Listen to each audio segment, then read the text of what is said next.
Un de ces jours-là, comme Jésus enseignait le peuple dans le temple et qu'il annonçait la bonne nouvelle, les princes des prêtres et les scribes survinrent avec les anciens et lui dirent: « Dites-nous par quelle autorité vous faites ces choses, ou qui vous a donné cette autorité ?»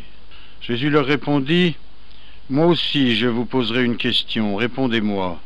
Le baptême de Jean est-il du ciel ou des hommes ?»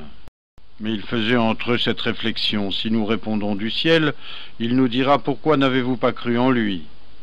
Et si nous répondons des hommes, tout le peuple nous lapidera, car il est persuadé que Jean était un prophète. Ils lui répondirent donc qu'ils ne savaient d'où il était.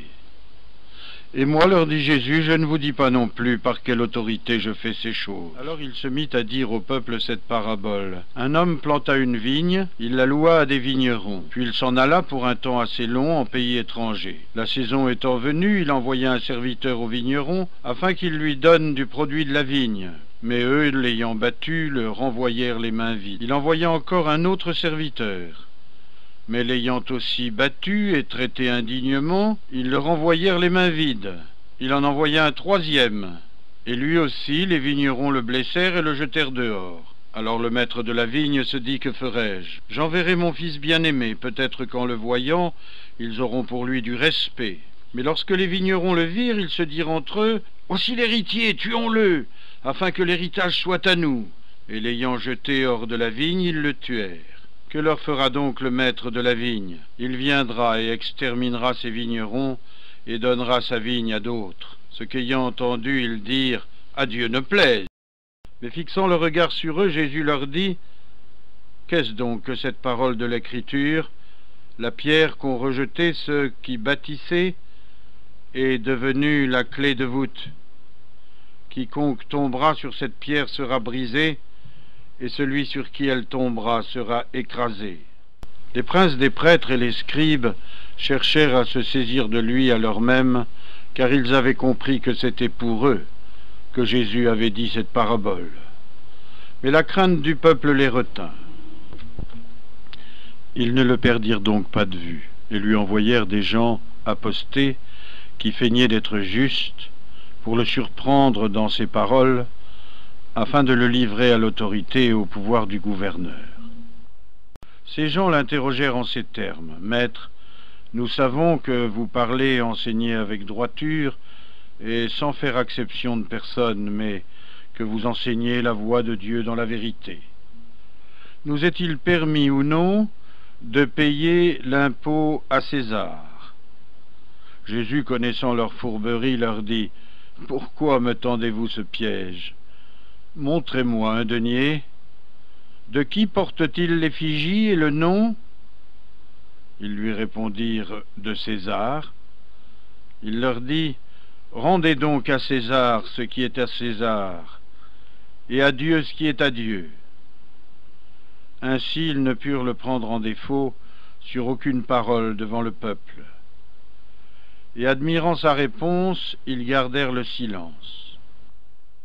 Quelques-uns des Sadducéens, qui nient la résurrection, s'approchèrent alors et l'interrogèrent. « Maître, lui dirent-ils, Moïse nous a donné cette loi: si un homme ayant une femme meurt sans laisser d'enfant, que son frère prenne sa femme et suscite des enfants à son frère. Or il y avait 7 frères.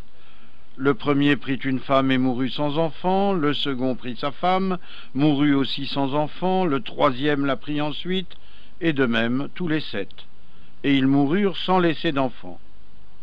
Après eux tous, la femme mourut aussi. Duquel donc, au temps de la résurrection, sera-t-elle la femme? Car elle l'a été de tous les 7. Jésus leur dit: les enfants de ce siècle se marient et sont donnés en mariage. Mais ceux qui ont été trouvés dignes d'avoir part au siècle à venir et à la résurrection des morts ne se marient pas. Aussi bien ne peuvent-ils plus mourir, puisqu'ils sont comme les anges, et qu'ils sont fils de Dieu, étant fils de résurrection. Mais que les morts ressuscitent, c'est ce que Moïse lui-même a fait connaître dans le passage du buisson, lorsqu'il nomme Seigneur le Dieu d'Abraham, le Dieu d'Isaac et le Dieu de Jacob. Or il n'est pas le Dieu des morts, mais le Dieu des vivants, car tous sont vivants devant lui. Quelques-uns des scribes, prenant la parole, lui dirent « Maître, vous avez bien parlé. » Et ils n'osaient plus lui poser de questions. Jésus leur dit « Comment dit-on que le Christ est fils de David ?